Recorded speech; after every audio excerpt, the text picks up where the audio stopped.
Thank you for being with us today. This is the Highway Network.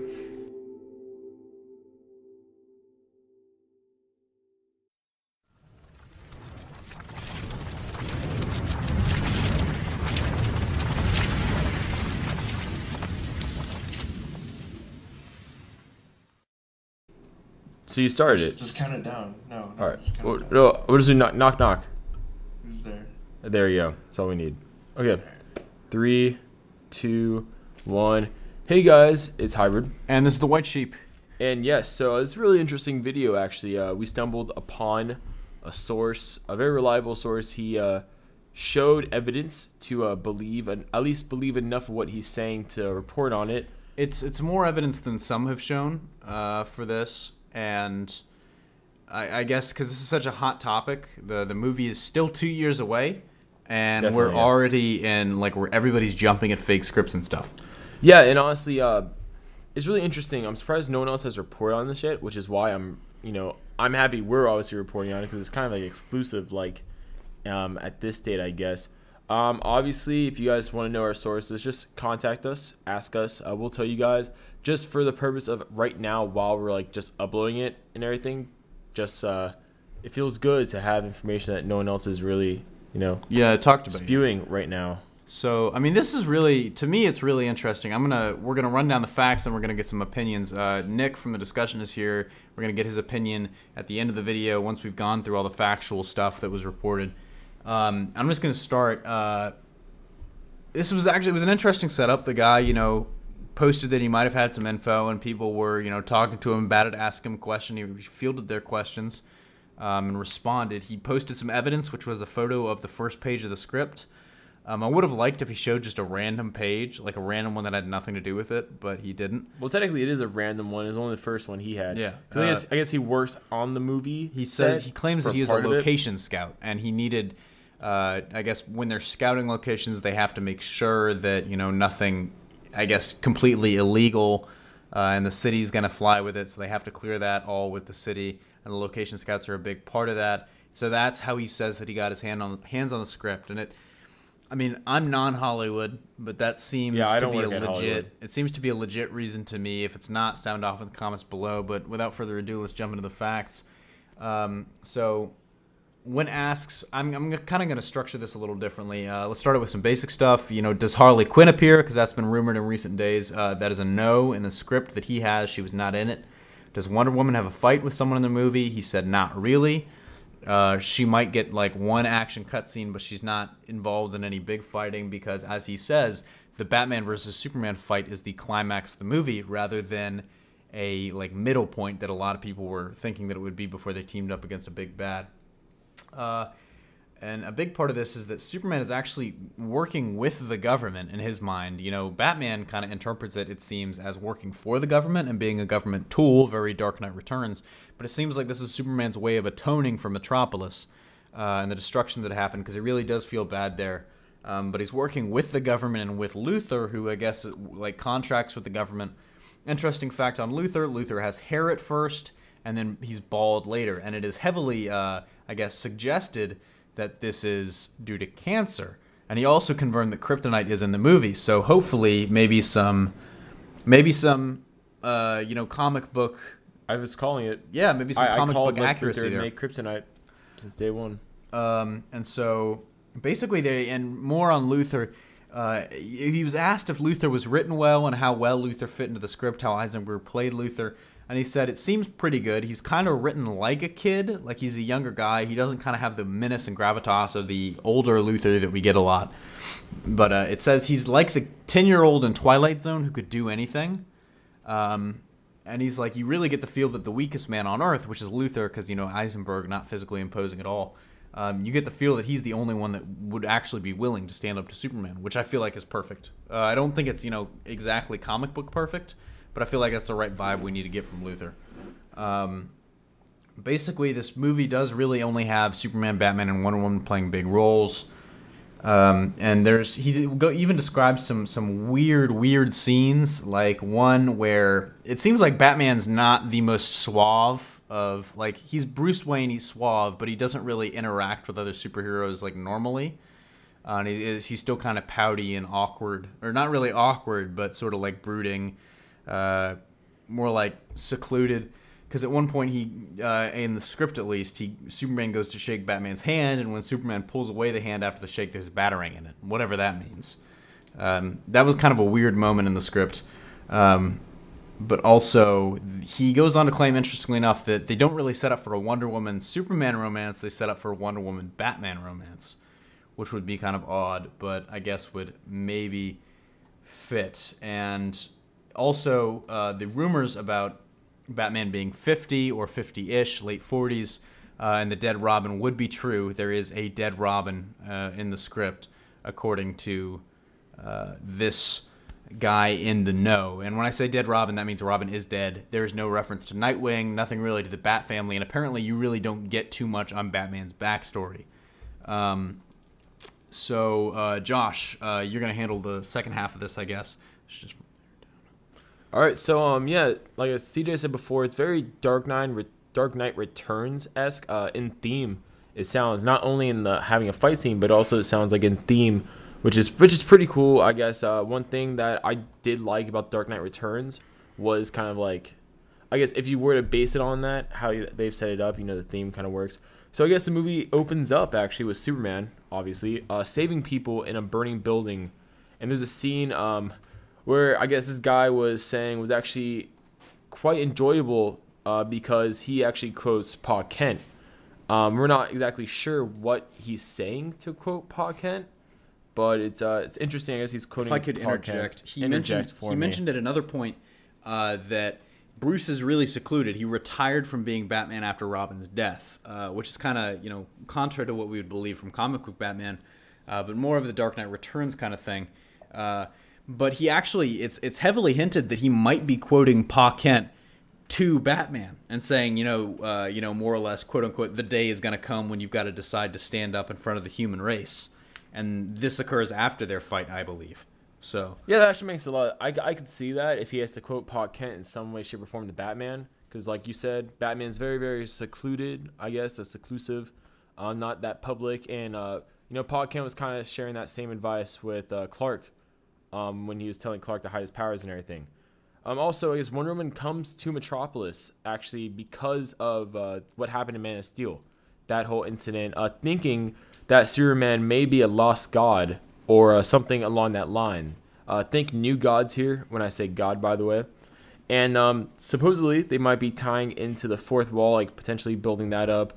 Kind of, I guess, like DC's version of the Infinity Gauntlet will be the fourth wall.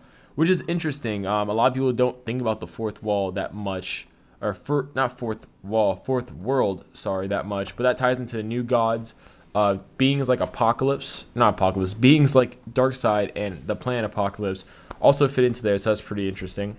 The big fight in Batman v Superman, like CJ said before, is Batman and Superman with Wonder Woman being involved in some fashion. I'm guessing he doesn't say what capacity she'll be in, but I'm guessing most likely if at least they're gonna be doing like a Batman Wonder Woman kind of romance in a sense. I'm gonna presume Wonder Woman will be helping Batman. That's the only thing that makes sense, because if Wonder Woman and Superman are fighting Batman, that's kind of OP against Batman, I believe. But yeah, it is definitely Batman v Superman. It's called that for a reason. And justice seeks its dawn, I guess he says. Superman finally decides what kind of man he wants to grow up to be. Not a weapon or a shield, but he decides to be Superman. Which would be big, because that's something a lot of people were waiting for. It's kind of like we got the pre-origin. We got the beginning of the origin story in Man of Steel, and it seems like we're going to get the last half of the origin story in this movie. Yeah, so there's no Doomsday, by the way, either. Also, I guess Superman begins when they're fighting. Batman and Superman are fighting. Superman begins by trying to depower Superman, or depower Batman. Sorry, quote unquote. He's not straight up trying to brawl him out. Yeah, like, he's not trying to really hurt Batman. He rips off the mask Batman has, cutting off the power to the suit he's using. The fight changes though when Batman talks to Superman about not just being like the government's tool and everything, about being more than that. So Superman actually lets Batman win the fight because he knows Batman is right, ideal-wise. He's right. And also, he doesn't say this in the actual post itself, but it kind of sounds like this, that in a sense, it does kind of remind me of the Dark Knight Returns fight. You know, Superman's, you know, kind of, for lack of a better word, being the government's kind of lackey, kind of dog, so to speak. So, you know, it's also kind of I guess a moment to say, you know, I guess kind of Superman saying to the government, you know, people could beat me, even though, you know, it seems like in this, Superman definitely is a much more physical powerhouse than Batman. It's sort of like a loophole, I guess. Yeah, it's like to make it look like, you know, if Superman needs to be put down, he can't be put down. Like, he's not this super, you know, unbeatable force, which is an interesting thing. I hope they play it out very well, actually, in the movie. Yep. Also, he claims that he will, if you're wondering about the rest of the Justice League as it pertains to, you know, Cyborg, Hal Jordan, Aquaman, who has been rumored to be in the movie. Hal Jordan apparently gets a reference from Amanda Waller, who is also working with Mercy Graves and Lex Luthor at some point. Vic Stone will be in the movie, but pre-Cyborg-ish. It's like he's in a cast. It's like he's proto-Cyborg. He's like post-op, apparently, but he's not like Cyborg yet. But he was injured in the Metropolis thing. But also, apparently, they're saying that it was kind of hard to decipher from the two comments. It was kind of obtuse, but it seems like, well, one, it seems like Superman will definitely meet with Arthur Curry, he said, because Arthur Curry is a marine biologist who's investigating the effects of the World Engine on fish and wildlife in the Indian Ocean. But it also seems like it was kind of vague. It was like he was near the World Engine in the Indian Ocean when it happened, and they don't really go into that, whether he was Aquaman at the time or not. Like, he was actually, you know, doing his Aquaman stuff, so that might maybe have something to do with the location of Atlantis. But anyways, all very interesting info, I think. And Nick, Nick is here. Nick, say hey. Hey guys, Nick here. Yes, so as the resident Batman superfan, what do you have to say about the script? What are your thoughts? Well, actually, you know, listening to you guys describe all this stuff, it actually makes me really want to see this happen. Like, it sounds awesome. Like, especially the Dark Knight Returns stuff. Like it really could be really good on screen. Apparently, even more Dark Knight Returns sort of cameo. I'm remembering now from the post, something that I hadn't even written in my notes. He says that at one point, Bruce actually sits down to dinner with Jim Gordon. Yeah, that's like a scene right out of the book. So it seems very, very heavily influenced, at the very least, and downright borrowed at the most. Yeah, I'm actually really interested. I think one thing in the post that interested me the most is when the guy was describing briefly on the fight scene between Batman and Superman at the end of the film, he mentioned that you'll actually see. I guess Superman will be exaggerating the pain from Batman's attacks more than they really are. I guess kind of to paint that facade he's giving the government that, you know, Batman can take him down and everything like that. So he doesn't seem like this this ultimately powerful, I guess, being. But I guess you'll see Batman's fists and everything. The fists he's using to hit Superman, the metal fist part of his battle suit, so to speak. You'll see those actually getting like dented when he's hitting Superman. Yeah. Which I think is pretty cool, a nice little detail to the suit, because Superman is very durable also. So I will say, I do, the one thought I have on this is, and it sounds great to me. It's like, this sounds perfectly like what I would hope to see out of the sequel. It rectifies a lot of my issues with Man of Steel. And really my only issues with Man of Steel, because I gave Man of Steel kind of a pass, because I knew, I was like, this is not the end of the story. We'll see where they go in the sequel. Yeah, it's like the origin. Yeah. But, to me, the script, from reading from the plot points he described, if it's fake, he at least has a very good understanding of Snyder and a very good grasp on how to fit all the jigsaw pieces that we've already got. Yeah. Because this makes sense, and it has that Snyder tone. It feels like it could definitely be set in the Man of Steel universe. So I'm very impressed. I like how they're working it, though, with Superman. Like, Superman feels like he needs to work with the government. He needs to kind atone. of like atone for. Maybe they'll do more Jesus imagery with that. Like, he feels like he needs to atone for like sins or. Well, it's not really Jesus more imagery, Jesus. but yeah, I think that's really cool though, because a lot of people were complaining about the destruction of Metropolis. So this definitely is using that as a driving force behind, I guess, a lot of this movie. Because that's obvious. It sounds from the likes of it that's a lot of the conflict between Batman and Superman is Batman not really, I guess, liking how Superman is a lackey of the government. And I don't know, did we talk about the Alfred thing? We didn't bring up Alfred. Apparently, Alfred's role in this is not necessarily like huge, but he's almost like the I don't think you should go back to being Batman because you saw what it did last time, but I'm gonna help you because I can't say no to you. I'm here for you.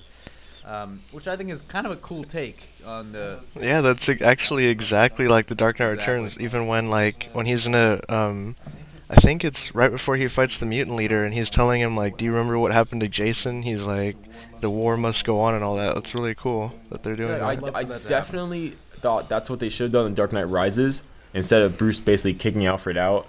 So I'm happy they're doing that because Alfred's a very integral part of the Batman character. Definitely an integral part of the Batman character, and Bruce Wayne character also. But we're gonna talk a little bit more about this probably. But I just want to clarify in case you guys forgot, this is not 100% true as of right now. The guy did present a lot of convincing evidence. Yeah, convincing evidence that no one else really would have. None of the leaks, he says basically he addresses that. People might not believe him. He addresses that people might not believe him. He addresses that actually the previous script that went out that people were saying was the Kevin Smith one was fake. But apparently one of the previous scripts that had been leaked was actually fairly accurate because it leaked like 6 pages. It was an early draft. It was accurate to, I guess he said an early draft. It was the first 6 pages of one of those. So, and he never clarified which one specifically. But unfortunately, a little bit of not a sad ending to this story, but it sort of definitely closes the door on the rest of this article. Probably not going to get any more questions answered from this guy because he is now shut down shop. Some joker, unless it was like a guy being completely serious, said he was also from the production company. He seemed to know that this guy was one of 2 guys. He said some code names, and he said not some code names. He asked like, Are you this guy or this guy? Because I work for the production company as well. What's Wonder Woman's production name? ? And then he said, you fucked up, for lack of a better word. I'm taking this to the authorities or the production company, the proper people. Good luck or something like that. And he has not commented since. It's been a couple hours. So yeah, which sounds pretty serious. Obviously, if it was a joke, he would presumably know it was a joke. And he wouldn't really care. He'd call him out on it. He had handled the one thing that makes me think that may or may not be actually a serious thing is he had handled everything to that point, all the trolls, everybody being fake with the utmost upfront honesty. He would answer all their questions until this guy. So that makes me think if this guy's joking, then he got spooked anyways. Yeah. But if this guy's serious, then he's like, oh shit. Yeah. So yeah, I'm actually but definitely, I'm really looking forward to the movie nonetheless. It seems like it ends with the actual, the Justice League at the point at the end of the film. I guess Superman, he's not working for the government anymore. Him, Wonder Woman, and Batman have, I guess, a partnership together. They are basically the Justice League at this point. And I guess they're working together on things like what they feel is just. And I guess, that is technically Dawn of Justice, Dawn of Justice League. Because those 3 together, the Trinity, they're going to make the core Justice League, I guess, at the end of the film. And then, I guess, in the future Justice League film, which everyone's thinking is back-to-back, that will come out the year following or what have you. I guess that's when more members will join. I guess following their example, which is pretty cool because all 3 of them do inspire a lot of heroes, especially Batman and Superman. So it's pretty cool. I'm excited for this movie. I'm excited for all the movies, really. I just want them to be good movies. I don't want one studio to feel like they have to try too hard to catch up to another studio, or one studio feel like they have to try too hard to beat out another studio. Because in the end of the day, it's about just making good movies that people are gonna want to watch. So that's all we have. Comment below what your guys' thoughts though. How do you feel about this? Does it sound good? I think it sounds good. Nick, personally. Any final thoughts? Yeah. Final thoughts. I hope they actually put in after credit scenes in these movies. That'd be cool. And it sounds really good. I mean, hopefully, even if only some of this stuff is true, it sounds pretty damn good. So and actually, can't wait. Even though we're wrapping up, I do have a couple more tidbits. If you would like those, comment if you would like those. I can get them to you in the comments. A couple really interesting ones. Apparently, they're playing Wonder Woman very fish out of water, but that's all I'm going to say for now. So yeah, comment below with your guys' thoughts. Just tell us what you think. I don't want to get into any of this. Oh, it's definitely fake. You guys are idiots. I mean, you guys can comment that, but let's have a productive discussion. Is this a good script? Is it a bad script? Who knows? So just that's what we want to hear from you guys. We know it could be fake. We understand. We're making this video anyways. So. Yeah, and you heard it here first either way. Yep, exactly. So, Hybrid Network. There you go. You got that going for you. And we'll see you guys later.